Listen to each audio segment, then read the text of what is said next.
साथियों, अपने ड्राइवर भाइयों को जो इस समय गंभीर संकट में हैं और पूरे देश में हड़ताल पर हैं, उनसे कुछ बातें मुझे शेयर करनी थी, उनको कुछ बातें मुझे बतानी थी। और वो इसलिए बतानी थी कि मेरे ड्राइवर भाइयों के साथ में सरकार के माध्यम से जो साजिश की जा रही है, उनके साथ एक बहुत बड़ा धोखा हो सकता है। इसलिए मुझे यह बात बतानी जरूरी है। धोखा इस तरह से हो सकता है साथियों, एक अफवाह उड़ाई जा रही है कि सरकार के साथ में समझौता हो गया। जहां तक मेरी जानकारी है, हमारे ड्राइवर भाइयों का सरकार के साथ में कोई समझौता नहीं है। कोई ट्रांसपोर्ट के जो लोग हों, बड़े पूंजीपति जो लोग हों, उन्होंने बैठ के सरकार के साथ में अगर कोई बात करी है तो वो उनकी बात है, ड्राइवर भाइयों की बात नहीं है। ड्राइवर भाइयों की तरफ से कोई भी ट्रांसपोर्ट का व्यक्ति या मालिक अधिकृत नहीं किया गया है सरकार से बात करने का और फैसला लेने का। तो यह बात बड़े जोर से फैलाई जा रही है। और एक और बड़ा धोखा है जिसके लिए सावधान रहने की जरूरत है, वो है कि सरकार अभी इस कानून को लागू नहीं करेगी। मतलब अभी नहीं करेगी, कभी तो करेगी। क्या यह अभी जो 22 जनवरी को अयोध्या वाला मसला है, उसके बाद करने की बात है कि इसमें कोई विघ्न ना पड़े, इसलिए इसको अभी बात यह कह दी जाए कि अभी नहीं करेगी? या फिर 2024 के चुनाव के बाद फिर किसी भी समय कर देगी? जैसे होता रहा है, सरकार जब चुनाव आते हैं तो पेट्रोल के दाम, डीजल के दाम कम कर देती है, गैस के दाम कम कर देती है, और जैसे ही चुनाव चले जाते हैं उसके बाद में फिर बढ़ा देती है। यह उसी साजिश का हिस्सा तो नहीं है? सरकार को हम लोग लगभग 10 साल से तो जान ही रहे हैं इसकी हरकतों को। और यही नहीं है, आप देखेंगे कि जब किसान आंदोलन चला था तो 3 कृषि कानून वापस लेने के बाद कृषि मंत्री ने कहा था कि यह कानून हम बाद में लेके आएंगे। नीयत इनकी खराब है। देश के लोगों से, उनके दुख दर्दों से, जनता से, आम जनता से इनका कोई लेना देना नहीं है। यह कभी भी कुछ भी कर सकते हैं। एक और उदाहरण देता हूं, और बड़ी चर्चा है इस बात की।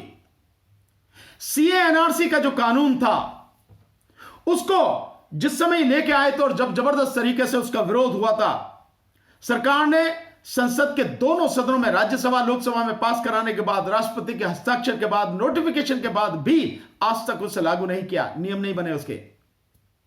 लेकिन अब यह चर्चा हो रही है कि अयोध्या का 22 जनवरी का जो मसला है, उसके बाद में सीए एनआरसी को लेकर आएगी सरकार। बहुत खुल के यह बात कह रहे हैं, गृह मंत्री लगातार इस बात को कह रहे हैं। यह सरकार कब किसके साथ में धोखा कर दे, कुछ नहीं पता है। इसलिए इस बात से सावधान रहना कि यह जो बात कही जा रही है कि अभी लागू नहीं करेगी, आपकी हमारी लड़ाई ये वाली नहीं है कि अभी लागू नहीं करेगी। सरकार से यह पूछा जाए कि कभी ही क्यों लागू करेगी? आज नहीं करेगी तो कल करेगी, क्यों करेगी? सरकार इस कानून को बिना किसी शर्त के वापस क्यों नहीं लेती है? जैसे कृषि कानून वापस लिए, प्रधानमंत्री मोदी ने आके सुबह घोषणा की कि हम ये कृषि कानून वापस ले रहे हैं। उसके बाद संसद में बिल लाया गया, राज्यसभा लोकसभा में पास कराया गया, राष्ट्रपति के सिग्नेचर हो गए, खत्म हो गया। इसको क्यों नहीं करती है? इस बात से सावधान रहना। इसीलिए मैंने कहा कि ड्राइवर भाइयों के साथ धोखा हो सकता है। एक और बात है जिसको समझना आपको बहुत जरूरी है, और वो बात है कि इस मसले को लेकर, इस कानून को लेकर ड्राइवर भाइयों में से उनकी कोई संस्था हो, कोई यूनियन हो, उसमें से कभी भी किसी भी अदालत में जाने की जरूरत नहीं है, ना सुप्रीम कोर्ट में ना हाई कोर्ट में। ध्यान रखना, आपकी लड़ाई जो है ऐसी नहीं है जिसके लिए आप सुप्रीम कोर्ट में जाओ या हाई कोर्ट में। कोई कोर्ट कुछ नहीं कर सकता इसमें, किसी कोर्ट के पास इसमें कुछ करने के लिए है नहीं। यह लड़ाई आपकी सीधी सीधी सरकार से है। कानून सरकार ने बनाया है, गलत कानून बनाया है, सरकार को वापस लेना है। सरकार को वापस लेना पड़ेगा। सरकार यह ना समझे कि हम सब वैसे ही बैठ जाएंगे, चुप बैठ जाएंगे। सरकार को यह कानून वापस लेना पड़ेगा।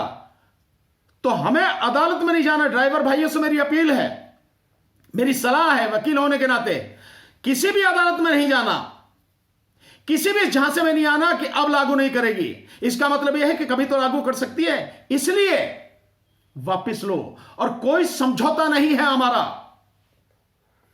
जब तक सरकार इस कानून को वापस नहीं लेगी, पूरी तरह से खत्म नहीं करेगी, जैसे कृषि कानून के जो मैंने बताया, तब तक ड्राइवर भाइयों की हड़ताल लगातार जारी रहनी चाहिए। मैं विश्वास दिलाता हूं आपको कि आने वाले 5 दिनों तक अगर आपने हड़ताल जारी रखी, सरकार घुटनों पर आ जाएगी और जो कह रही कि हम आज लागू नहीं करेंगे, वही सरकार इस कानून को वापस लेने पर मजबूर होगी। बहुत बहुत शुक्रिया।